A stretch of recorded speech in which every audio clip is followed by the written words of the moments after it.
Parasara YouTube channel நேயர்கள் அனைவருக்கும் வணக்கம். பரமத்திவேலிருந்து சந்திரன் பேசுகிறேன். இந்த யூடியூப் சேனலை பார்த்து கொண்டிருந்த நேயர் தங்களோட ஜாதகத்தை அனுப்பி வைத்து, என் ஜாதகத்தை ஆய்வு பண்ணி பலன் சொல்லுங்க ஐயா, நானும் ஜோதிடத்துறையில் தான் இருக்கிறேன், எனக்கு இந்த ஜோதிடத்துறை நல்லா இருக்குமா, வாக்குப்பளிதம் கிடைக்குமா, நான் குலத்தொழிலாக செய்து கொண்டிருக்கிற தங்க நகை வேலை செய்து கொண்டிருக்கிறேன், அது பாரம்பரிய தொழிலாக இருக்குது, அப்படிங்கிற இரண்டு தொழில் எந்த தொழில் நல்லாயிருக்கும் அப்படின்னு அவரோட தொழிலை பற்றி கேட்டிருக்கார் இந்த ஜாதகர். திருநெல்வேலியில் பிறந்த சுடலை முத்து என்பவர் இந்த கேள்வி கேட்டிருக்கார். 7/10/1979 ஆண்டு 12:30 AM இரவு பிறந்த ஒரு ஜாதகர். இந்த ஜாதகரோட கிழமை என்று பார்க்கும் ஞாயிற்றுக்கிழமை என்றைக்கு பிறந்திருக்காருன்னு வச்சுங்க, ஞாயிற்றுக்கிழமை பிறந்திருக்கார். இந்த ஜாதகரோட ஒரு தன்மையை பார்க்கும்போது, இவரோட லக்கினம் என்று பார்க்கும்போது மிதுன லக்கினமாக வருகிறது. ராசி என்று பார்க்கும்போது மேச ராசி அஸ்வினி நட்சத்திரமாக வருகிறதுன்னு வச்சுங்களேன். இவர் பிறக்கும் போதே தசா காலங்கள் இருப்பு என்று பார்க்கும்போது கேது மகாதிசை 5 வருஷம் 5 மாதம் 21 நாள் இந்த ஜாதகத்துக்கு இருப்பாகுதுன்னு வச்சுங்களேன். அப்போ அடுத்து வரக்கூடிய மகாதிசை சுக்கிர மகாதிசை, அதுக்கு அடுத்து வரக்கூடிய சூரிய மகாதிசை, அதுக்கடுத்து சந்திர மகாதிசை, இப்போ செவ்வாய் திசை இந்த ஜாதகத்தில் நடக்குது. 45 வயசு 5 மாதம் 17 நாள் இன்றையோட. அப்போ இந்த செவ்வாய் மகாதிசை, இப்போ இவருக்கு செவ்வாய் மகாதிசையில் புதன் புத்தி நடக்குதுன்னு வச்சுங்களேன். அப்போ இந்த ஜாதகரோட ஒரு தன்மையை அவர் பார்க்கும்போது தொழிலை பற்றி கேட்டிருக்கார் ஃபஸ்ட்டு. இப்போ இவர் மிதுன லக்கினத்தில் பிறந்தனால தொழில் ஸ்தானம் என்று பார்க்கும்போது குருவோட வீடு, அதாவது மீனம் வரும்னு வச்சுங்களேன். 10ஆம் இடம் மீனமாக வருகிறது. அப்போ இந்த மீனங்கிறது இந்த ஜாதகத்துக்கு இவர் பிறந்த திதி என்று பார்க்கும்போது துதிய திதியில் பிறந்திருக்கார். தேய்பிரை துதிய திதியில் பிறந்திருக்கார். அதனால் மிதுனம் திதி சூனியமாக போச்சு. அப்போ 7/10 திதி சூனியம். அப்போ அந்த தொழில்ஸ்தானாதிபதியாச்சு நல்லா இருக்காருன்னு பார்த்தா 3ல் இருக்கார், மறைவு ஸ்தானத்தில் இருக்கார் அப்படிங்கிற ஒரு தன்மை. அதாவது தொழில்ஸ்தானத்துக்கு 3ல் இருக்கார். அப்போ இந்த ஜாதகத்துக்கு அப்போ சொந்த தொழில் செய்தால் அதில் லாபம் கிடைக்குமான்னு பார்த்தா பெருசாக ஒரு முன்னேற்றம் இருக்காது என்ற ஒரு நிலைப்பாடு. ஆனால் ராகுவோடு சேர்ந்திருக்கார். ராகு சனி குரு கஷ்டப்பட்டு தான் தீரணும் அப்படிங்கிறது. அதாவது தொழில் சொந்த தொழில் செய்யும்போது அதில் முதலீடு போட்டால் எடுக்க முடியாது. ஏன்னா முதலீடு ஸ்தானம் என்று சொல்லக்கூடியது எதுன்னு பார்த்திங்கன்னா 2ஆம் இடம் தான் தனஸ்தானம். அப்போ 2ஆம் இடத்துக்கு 10ஆம் இடம் திரிகோணமாக வரக்கூடிய இடம். அப்போ 2ம் சரியில்லை 10ம் சரியில்லை. அப்போ சொந்த பணம் போட்டு தொழில் செய்வது அவ்வளோ சிறப்பு இல்லை. அப்போ பிறர்கிட்ட நம்ம அடிமையாக வேலைக்கு போனால் சிறப்பு. அப்போ ஆபரண நகை கடை வேலைக்கு போவது, ஆபரண நகை கடையில் இருப்பது, இல்லை நகை வாங்கி சேல்ஸ் பண்ணுவது, மாற்றி விடுவது, அதாவது மாற்றம்னா கமிஷன் அடிப்படையில் வேலை செஞ்சார்னா இவருக்கு லாபம். ஏன்னா புதன் கம்யூனிகேஷனுக்கு சொந்தமான ஒரு கிரகம். இவர் பிறந்ததே மிதுன லக்கினத்தில் பிறந்திருக்காரு. கம்யூனிகேஷன் தொடர்பு அருமையாக இருக்கும். அதாவது ஒரு பொருளை வாங்கிறது, கொடுக்கறது, மாற்றி விடுறது, ஒரு ஆபரணம் ஒருத்தர் செஞ்சு வச்சுருந்தாங்கன்னா அதை இவர் கடைக்கு மாற்றி விடுறது, இந்த மாதிரி கமிஷன் அடிப்படை தொழில் இவருக்கு சிறப்பாக இருக்கும். இதே ஒரு சொந்தமாக போட்டு ஒரு கடையை வச்சு உட்காந்து செஞ்சார்னா அதில் ஒரு பெருசாக இருக்காது. அப்போ சொந்த முதலீடோட கமிஷன் அடிப்படை தொழில் நல்லாயிருக்கும். இருந்தாலும் சுக்கிரன் இந்த ஜாதகத்துக்கு ஆட்சி பெற்று இருக்கார், வர்க்கோத்தம் நிலை இருக்கார். அப்போ தன் புத்தியை கொண்டு பிழைச்சிக்கலாம். 5ஆம் இடங்கிறது ஆள் மனசு அறிவுஸ்தானம். தன் புத்தியை கொண்டு பிழைக்கக்கூடிய ஒரு ஜாதகமாக இந்த ஜாதகம் இருக்கார். அப்போ லக்னாதிபதியாக வரக்கூடியவர் எங்கே போய் உட்காந்துருக்காரு, அதாவது 5ல் போய் உட்காந்துருக்கார். அந்த வீட்டின் அதிபதி ஆட்சி. அப்போ 5ஆம் அதிபதியும் ஆட்சி பெற்று லக்னாதிபதியும் ஆட்சி பெற்றிருப்பதனால தன் புத்தியை கொண்டு இந்த ஜாதகர் பிழைச்சிக்குவார். எந்த ஒரு முதலீடும் தேவையில்லை அப்படிங்கிற ஒரு தன்மை இந்த ஜாதகத்துக்கு கோடிட்டு காட்டுகிறது. எப்படின்னு பார்த்தீங்கன்னா, இப்போ ஒரு பூர்வ புண்ணியத்தை சொல்லக்கூடிய இடம் 5ஆம் இடம். இவர் பூர்வ புண்ணியத்தை உருவாக்கக்கூடியவராக இருப்பார். பூர்வ புண்ணியத்தில் இவர் கொஞ்சம் எல்லாத்தையும் தனித்துவமாக வரக்கூடிய அமைப்பு இந்த ஜாதகத்துக்கு உண்டு. எப்படின்னு பார்த்தீங்கன்னா, 5ஆம் இடம் அதிபதி ஆட்சி பெற்றிருக்குது, லக்னாதிபதி 5ல் இருக்கார். அப்போ பூர்வ புண்ணியத்தை வலுப்படுத்தக்கூடிய ஒரு ஜாதகர் தான் அப்படிங்கிற ஒரு தன்மையை இருக்குது. அப்போ பூர்வ புண்ணியத்தோட தொழில் குலத்தொழில் செஞ்சால் அது சிறப்பு இருக்குமா அப்படின்னா, அதாவது குலத்தொழில் என்பது அது பரம்பரையாக வர்றது. அது லக்னாதிபதி இந்த தொழில்ஸ்தானாதிபதி ராகு சனியோட சேர்ந்தனால அந்த தொழிலும் இருக்கும். அப்போ அந்த தொழிலும் இருக்கும். அப்போ இவர் இப்போ ஜோதிடத்துறைக்கு வரலாமா அப்படின்னு கேட்டிருக்காரு. அதாவது 2ஆம் இடமும் 11ல் போய் உட்காந்துச்சு லாபஸ்தானம். அப்போ 2ஆம் அதிபதி தனஸ்தானாதிபதி வரக்கூடியது லாபத்தில் உட்காந்துருக்கனால பரிவர்த்தனை வேறு. அதாவது செவ்வாயும் சந்திரனும் பரிவர்த்தனை. இப்போ செவ்வாயோட தசையில் புதன் புத்தி நடக்குது, லக்னாதிபதியோட புத்தி. அப்போ செவ்வாய் அந்த ஜாதகத்துக்கு 6க்கு 11 கூடியவன். அப்போ 6ஆம் இடம் உத்தியோகத்தையும் வேலையும் குறிக்கக்கூடியது, 11ஆம் இடம் லாபத்தை குறிக்கக்கூடியது, அப்போ இந்த ஜாதகருக்கு வேலை செஞ்சால் பாதகம்.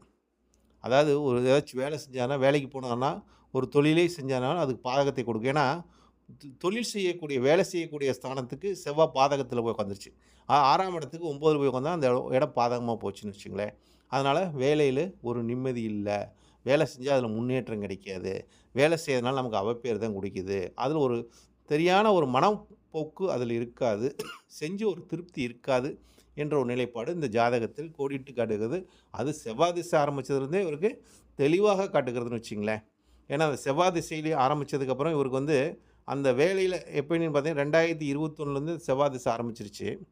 அதுலேருந்து இவருக்கு அந்தோட பரம்பரை தொழில செய்யறதுக்கு இவருக்கு அந்த நாட்டமே இருக்காது. 5 வருஷ அளவுக்கு அந்த குலத்தொழில் செய்யலாங்கிற அந்த எண்ணமும் வராது, அந்த நாட்டமும். ஏன்னா, அதில பெரிய திருப்தி இருக்காது. அவைப்பேர குடுக்கக்கூடிய தன்மையும், அதனால நமக்கு ஒரு பிரயோஜனம் இல்ல, அப்படிங்கிற ஒரு நிலைப்பாட்டுக்கு ஜாதகர் வந்துட்டார்.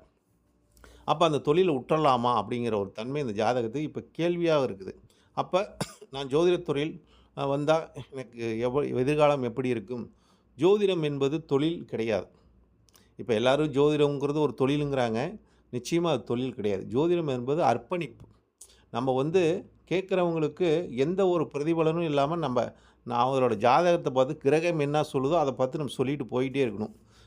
அத வந்து நம்ம ஒரு தொழிலாக பார்ப்பது. அதனால தான் கவர்மெண்ட் அரசாங்கமே இதுக்கு இன்னும் அங்கீகாரம் குடுக்காம இருக்குது. இத ஒரு தொழிலா எடுத்துக்க முடியாதுன்னு சொல்லி குடுக்குதுன்னு வச்சுக்கங்களேன். ஜோதிடம் என்பது பிறருக்கு வழிகாட்டக்கூடிய கலை. வழிகாட்டக்கூடிய கலையினால் இதுக்கு வந்து அங்கீகாரம் கிடைக்கல. ஏன்னா, இது வந்து தெய்வீக கலை வேலை. அப்ப தெய்வத்துக்கு நம்ம அர்ப்பணிக்க செய்யும்போது அது எப்படி நமக்கு இதாகும் அப்படின்னு, அதனால இதுக்கு வந்து கிடைக்காது. அதனால இந்த தொழில் இத தொழிலாக நீங்க எடுத்து செய்வதோட, இது ஒரு சேவை அடிப்படையில் நீங்க செய்தீங்கன்னா, உங்களுக்கு அதுக்கு உண்டான சன்மானம் நிச்சயமா கிடைக்கும். இல்லைன்னு சொல்ல முடியாது. ஏன்னா, தனாதிபதியும், லாபாதிபதியும் பரிவர்த்தனை. அப்ப லாபம் ஏதோ ஒரு டைம்ல கிடைக்கும். அப்போ உங்களோட குலத்தொழில் என்று சொல்லக்கூடிய, நீங்க அத பாரம்பரியமா செய்யக்கூடிய தொழிலை நீங்க விடக்கூடாது.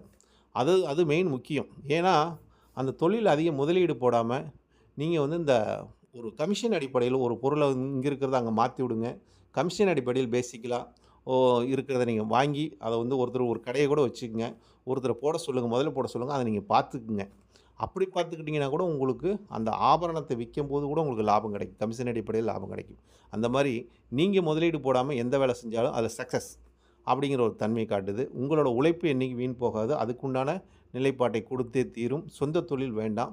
அதனால நீங்க ஒருத்தர் பொருள வாங்கி குடுக்குறார், தங்கத்த வாங்கி குடுக்குறார். அது செஞ்சா அதுக்குண்டான சன்மானம் நிச்சயம் கிடைக்கும். அந்த மாரி நீங்க செஞ்சு குடுங்க. அர்ப்பணிப்புல செய்யுங்க. குலத்தொழில விட வேண்டாம். அதாவது செய் தெரிஞ்ச தொழிலை பழமொழி சொல்லுவாங்க. தெரிந்த தொழிலை விட்டவனும் கெட்டான், தெரியாத தொழிலை தொட்டவனும் கெட்டான் அப்படிங்கிற மாரி, நீங்க குலத்தொழில விடாதீங்க.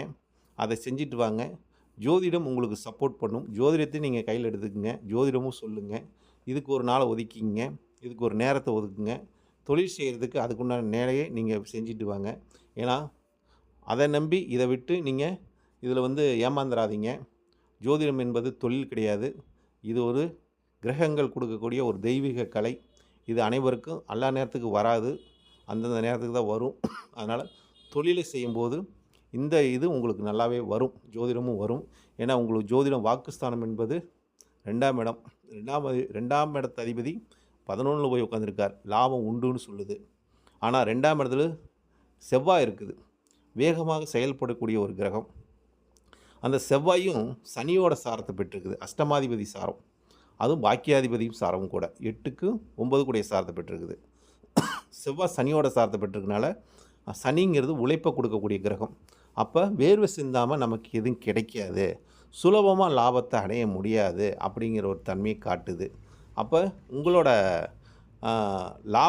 லாபஸ்தானத்தை குரு பகவான் பார்க்குறார். அப்ப குரு பகவான் யாரு? பாதகாதிபதி உங்களுக்கு.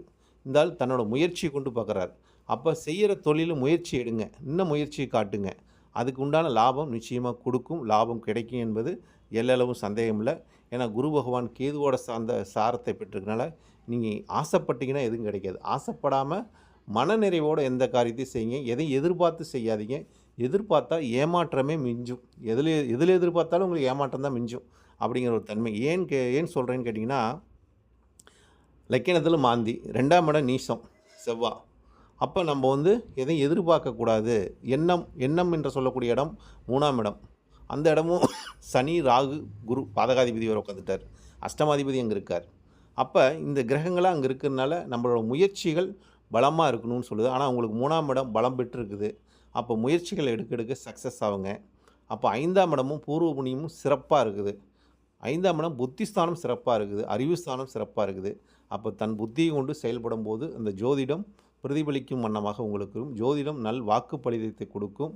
அதனால் அந்த வாக்குப்பளிதம் கொடுத்தாலும் செவ்வாய் 6ஆம் அதிபதியாக வேதகனாக வந்து 2ல் உட்காந்துருக்கார்.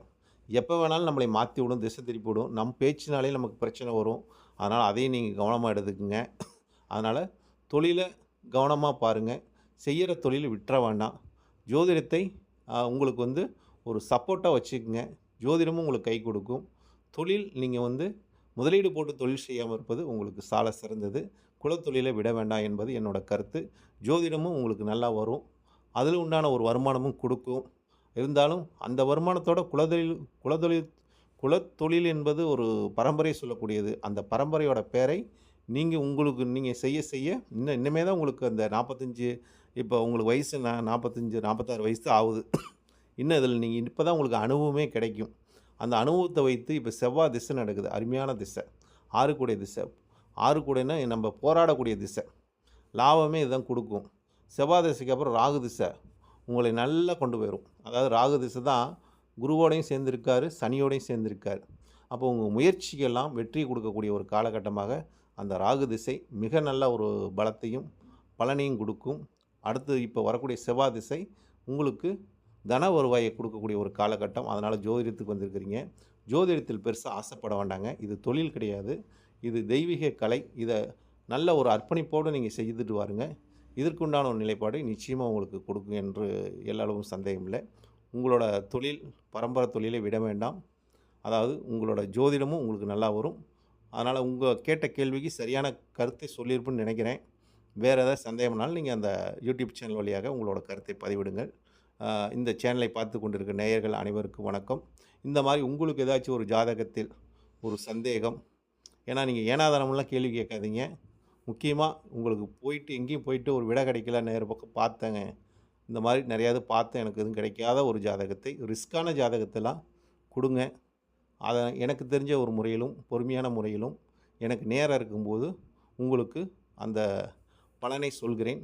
ஏன்னா சொன்ன வரைக்கும் எல்லாமே ஓரளவுக்கு சரியாக இருக்குது, நல்லா இருக்குதுன்னு சொல்லியிருக்காங்க. அது மாதிரி நீங்களும் இந்த வீடியோவை பாருங்கள். இந்த ஜாதகத்தையும் பதிவிடுறேன். ஜாதகத்தையும் பாருங்கள். நான் சொன்ன கருத்தில் ஏதாச்சும் உங்களுக்கு சந்தேகங்கள் இல்லை ஏதாச்சும் ஒரு இதில் சொல்லலாங்கிற ஒரு கருத்து இருந்தால் கூட மற்ற ஆசான்களும் பதிவிடலாம், தப்பே இல்லை. ஏன்னா ஜோதிடம் என்பது அனைவருக்கும் ஒரு அற்புதமான ஒரு கலை. ஒளித்தன்மை உள்ளது ஜோதிடம். பிறருக்கு பிரகாசத்தை கொடுக்க வேண்டியது. அதனால் எனக்கு உண்டான ஒரு கருத்தை முன்வைத்திருக்கிறேன். அந்த கருத்து அனைவருக்கும் போய் சேர வேண்டும். அந்த பலன் மற்றவங்களுக்கும் போய் சேர வேண்டும் என்பதை எந்த ஒரு ஒளிவு முறைவு இல்லாமல் இந்த ஜாதகத்துக்கு பலன் சொல்லியிருக்கிறேன். நண்பர்களே, நன்றி, வணக்கம், வாழ்க வளமுடன். பரமத்தி வல்லுநர் சந்திரன்.